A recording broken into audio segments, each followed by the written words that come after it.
Hey guys, it's Amy at Zoe Beck, and I'm going to do a book tag today. I unexpectedly got a half day, or it took a half day. I left at noon because our internet was down all morning and I have nothing to do. So I was like, I'm leaving. Anyway, I got permission, don't get me wrong.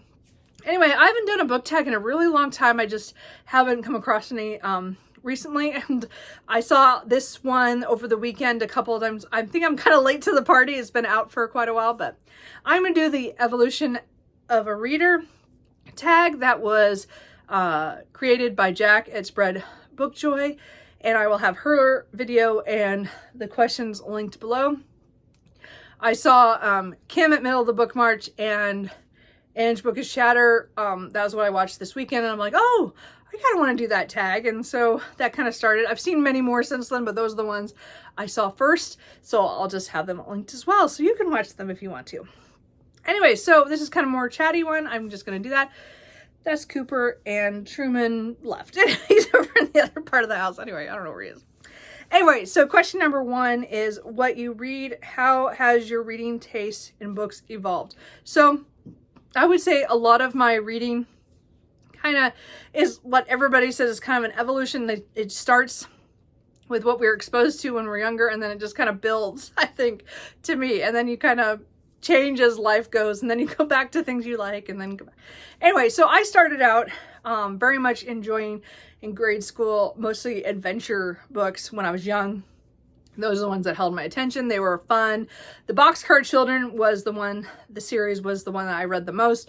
I mean, I read it over and over. We had a bind up of the first 3 books, and I read it many times every year from 2nd grade to 5th grade. The librarian actually was like, you need to read some other stuff too. So she's the one who kind of progressed me into Nancy Drew and Hardy Boys, because she knew I liked that kind of stuff, but she thought maybe mysteries would be good for me, which turned out to be. I was really in love with mysteries for many, many years. I still like mysteries, but you know what I mean? Like, that was I would say most of the books I read had to have a mystery in it. So I have adventure from the beginning.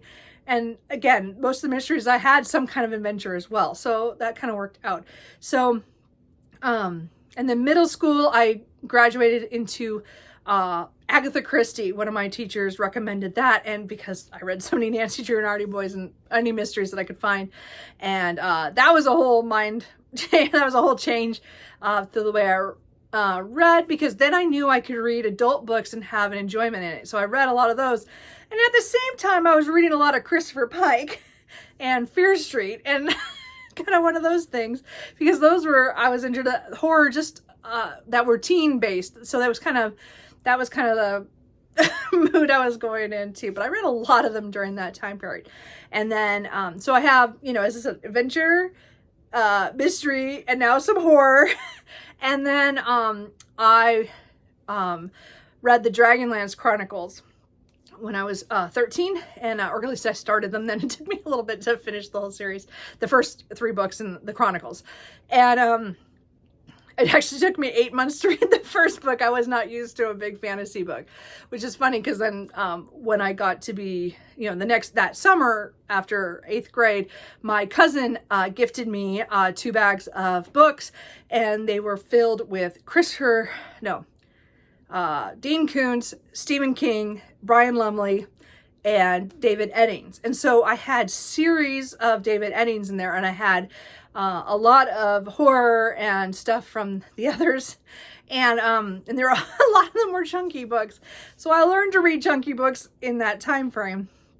And I also was introduced by a classmate to Tad Williams in the same time. So I was reading all those through my high school years. I did continue to read like a lot of mysteries, and I did start to pick up kind of romances here and there. They're mostly were still teen kind of series ones. I did not read Sweet Valley High, though. I read couples. If you know, you know. Anyway, the point is that I read that sometimes, but mostly I was reading horror, fantasy, mystery, adventure kind of stuff. And then and with romance dashed in. And then, of course, I learned that I liked classics at that time, because even though I always read what we had to read for school, because I was a good kid, and I actually enjoyed most of the stuff we read, I picked up classics like Pride and Prejudice and The Three Musketeers on my own. And so there's other ones I did as well, but those are the two big ones I remember reading in high school that I wasn't assigned and really enjoyed. So, but then when I went to college, you know, things were kind of, I didn't read quite as much, but I found urban fantasy at that time. And so I was still reading my fantasy. I was still getting my kind of horror elements. I was still getting those mysteries, because a lot of times urban fantasies are like that, where there's a mystery in each book. And of course, there's always adventures in that. So and then there's my romance. I was like, everything's building. So, but urban fantasy was a favorite of mine for many, many years. I mean, it still is. Obviously, I read a lot of it. But what I'm saying is that there wasn't as much out until I would say I was in college and later. And then after I did all the classics I had to read in college for my English degree, I kind of took a break from that. And so, but most of the stuff I read after that went kind of more contemporary and more stuff that was on the shelves at Walden Books, which is where I worked part-time. I was working somewhere else as well, but I took a part-time job there, and that was horrible. It was great for my library because I picked up a lot of stuff there on, you know, when I was with my discount, but it was horrible for how much of my paycheck went to books. But that was kind of what I had that extra job for. Anyway, but I picked up a lot of stuff. Like I read Murakami for the first time, Haruki Murakami and the Wind-Up Bird Chronicles. And I definitely read all the books he had out at that time, except for some that weren't published yet. You know, whatever was out, like as they were coming out, I was reading that. I read a lot of stuff that was really popular then, that now I probably wouldn't pick up, but because it was in the store all the time, I read it. So I went through a couple of years where I read House of Leaves by Mark Z. Danielowski before most people did, because I bought it almost when it came out, because I was like so intrigued by this book when I saw it at the store, and I was like the only person to read it for a while there, and I was the one always recommending it at Walden's. Anyway, so but I read like weird stuff like that too, so there was home horror in there, so I'm still everything. And then, you know, the next few years, after a lot of moves and stuff that I did for jobs and other stuff, I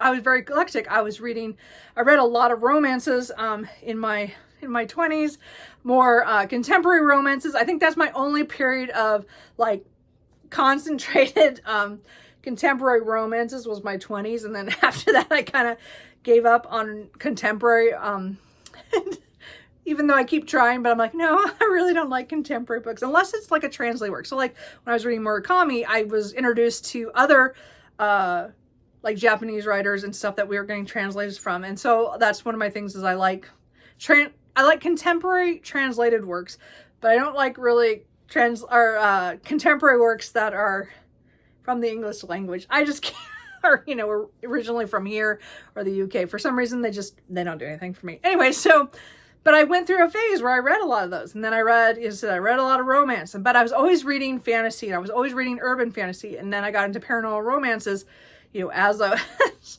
trying each of these. And then,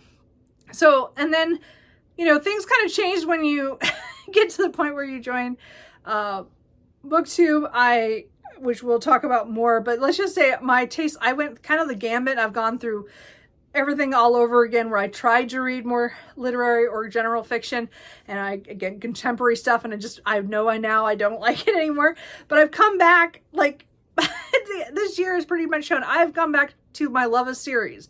I've come back to, I like stuff that has adventure, romance, horror elements, fantasy elements, and almost always needs a mystery in there to drive the story. And those are like the things that I'm drawn to. And it's funny how, as I said, I was looking at this, and those are the things that have pulled throughout. So I don't know if that made any sense. I have tried to record this like 4 times anyway, but that is, I would say I've evolved things are still changing. Every year I read a little differently than I did the last year, but I would say my core things is that I'm still picking up the same types of books are the ones that I enjoy the most, even though I try a lot of things, and I do read a lot of nonfiction here and there, but this year has not been a great year for that. But, you know, this month has been really good for it with Nonfiction November, but I want to get back into doing more of that because I really do like that as well. And I did read nonfiction all the way through as well. Like I went through a true crime phase back in high school maybe not the best time. I was reading a lot of weird stuff back then. Anyway, so I don't know. I don't know if that made any sense, but we're just going to continue because I need to get this done. So question number 2 is how you read. Has the format of your reading changed much? So I would say I'm obviously I'm a big physical reader. I like my physical books. I like to hold the books. I like to be able to look back in a book because I read a lot of books with a mystery in it and they'll say something at one point and I want to look back to find it. I have a lot of trouble with ebooks and audiobooks in certain kinds of book, or if I don't read a lot of mysteries. Like I won't read them on audio because I can't go back and look, and that just doesn't work for me.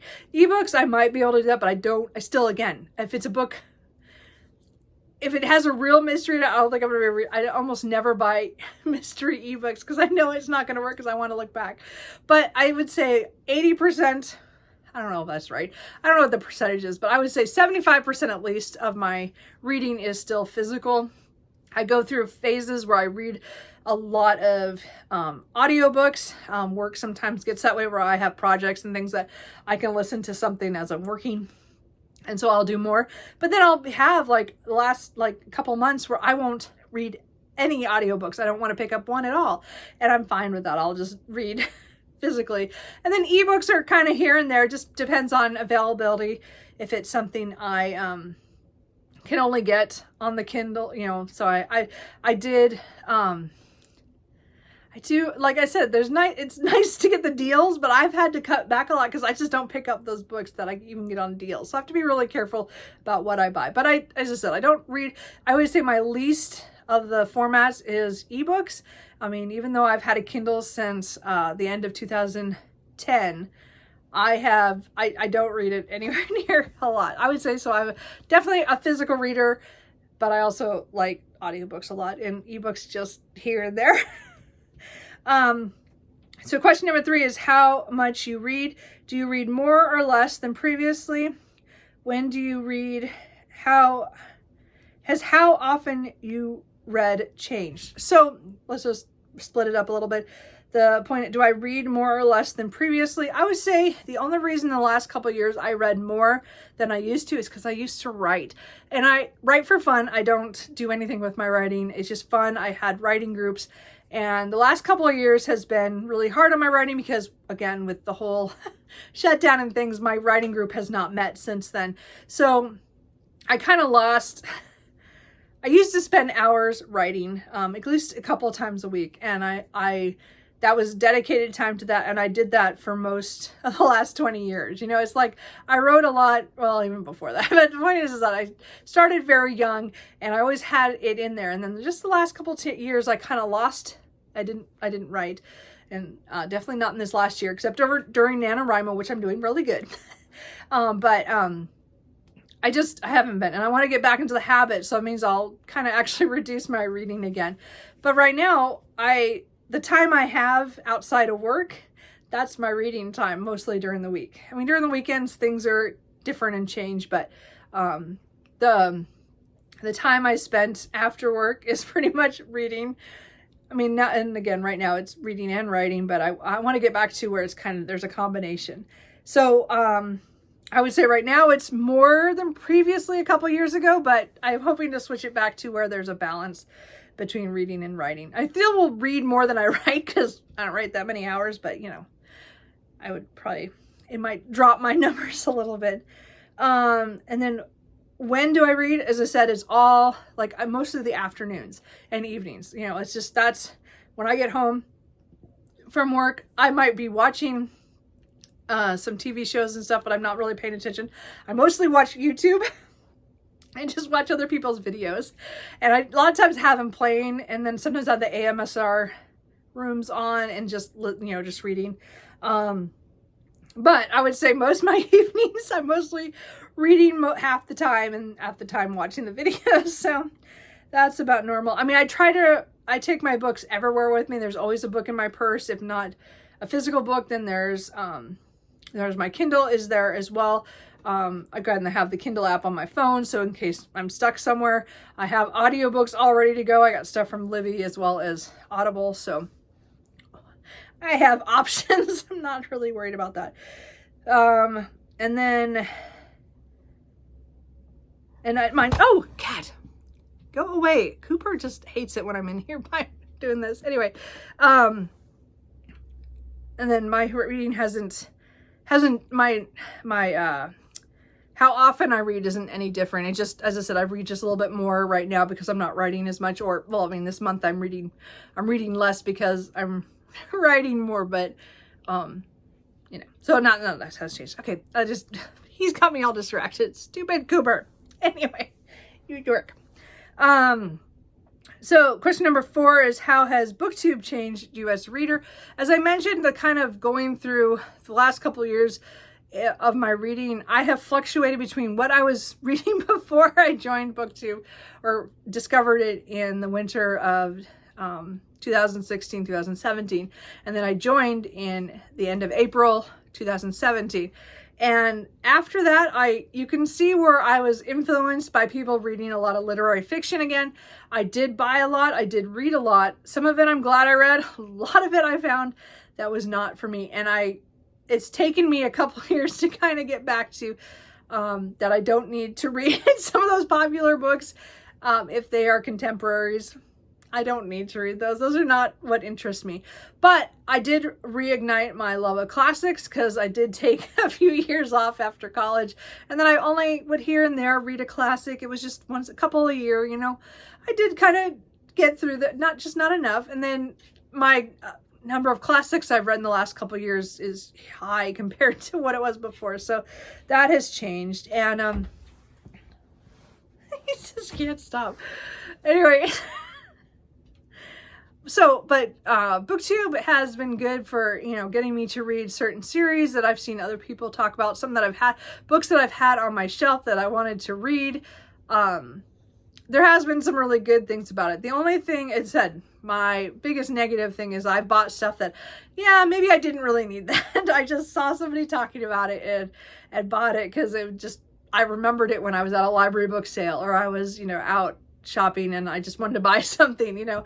So there's a little downside. I always bought too many books probably since I was a teenager when I had money, you know. That's where my money goes, you know. And Booktube definitely made that exponentially higher.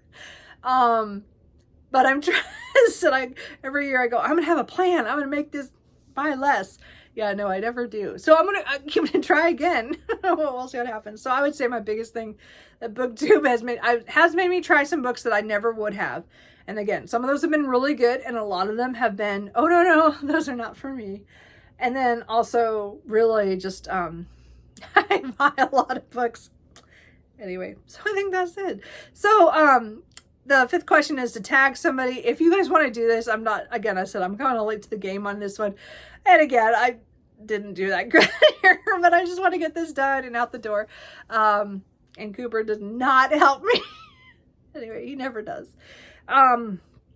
Anyway, so if there's anything else that I didn't make sense on, let me know. If you want more clarification, or if you want more of more in depth on my, you know, reading stuff, or have other things. I don't know. I haven't done a tag in so long. I don't know how to end this. So anyway, I hope you enjoyed this, and I will talk to you guys later. Bye.